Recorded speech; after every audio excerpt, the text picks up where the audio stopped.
What's up, guys? It's Emerald Green Eye here, coming back with the follow-up video on what if Theodore Roosevelt won the 1912 presidential election. This is obviously the next election year, so I think in the time between 1912 and 1916, I think that Roosevelt, with his progressive agenda, would have given women the vote much, much earlier. I also think that he would have provided more opportunities for black people to get the vote. And I do think that he would have desegregated the nation's armed forces because Democrats were kind of against all that at the time. So, the, in this hypothetical scenario, I'm also saying that the USA entered World War I earlier, just because Roosevelt, I feel like, would be hungrier to enter the war, specifically after the sinking of the Lusitania, because that did have a bunch of American casualties. And so he'd use that to get Congress to declare war on Germany a couple years earlier than they did in our timeline.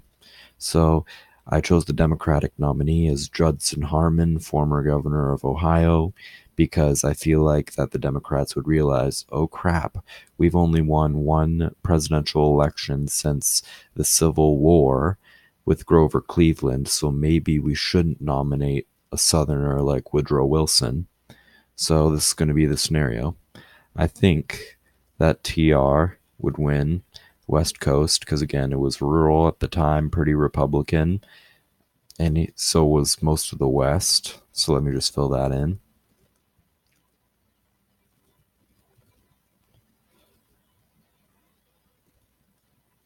And actually, I'll come back to Missouri. I don't know why I just clicked on it twice. Sorry about that.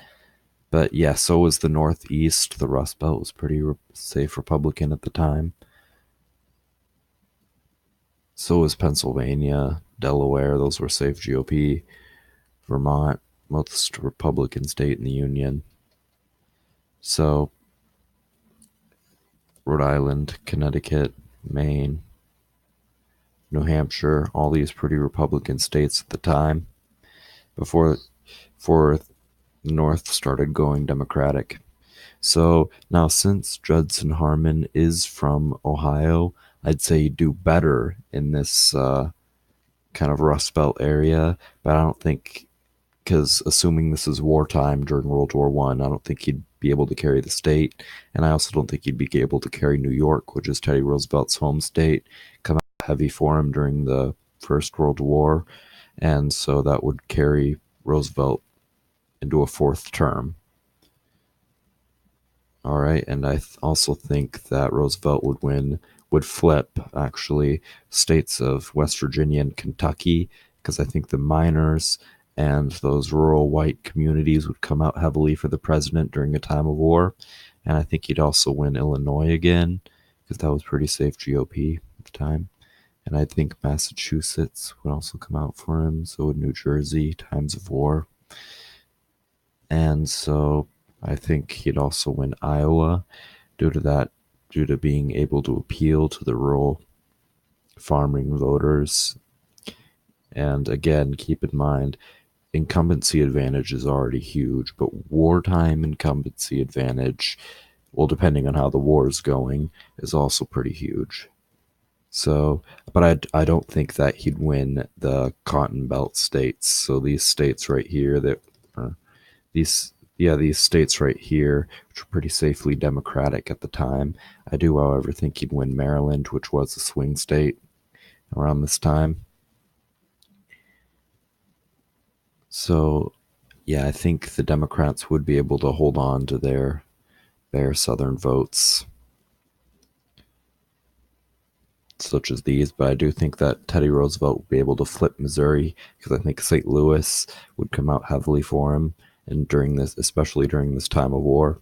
So I think he'd also win Arizona, New Mexico, because those were pretty rural at the time. GOP has high appeal in the rural areas, rural states. So Virginia, that's Woodrow Wilson's home state, and that was a pretty safely Democratic state for a long time, but not for the reason it is today. Um, I think that the Democrats would, or yeah, Governor Harmon would carry that state. I also think he'd narrowly carry Arkansas, But in Oklahoma, with all the oil workers and the farmers and the rural whites, especially in a time of war, these Midwestern states would be heavily Republican. So I'm saying that Oklahoma goes to TR. And so this is the final electoral count. His term is extended to 1920, but he wouldn't be able to live through it since he did die in 1919 in our timeline. I mean, I hope you enjoyed this little series I did. Sorry if I'm rambling. I'm going off script for this video. I just can't really focus because I've been sick.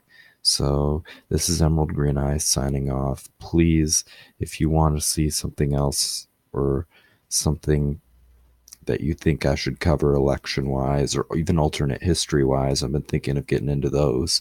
Just comment down below, subscribe to my channel, make yourself at home here. All right. Well, I guess I'll see you guys now.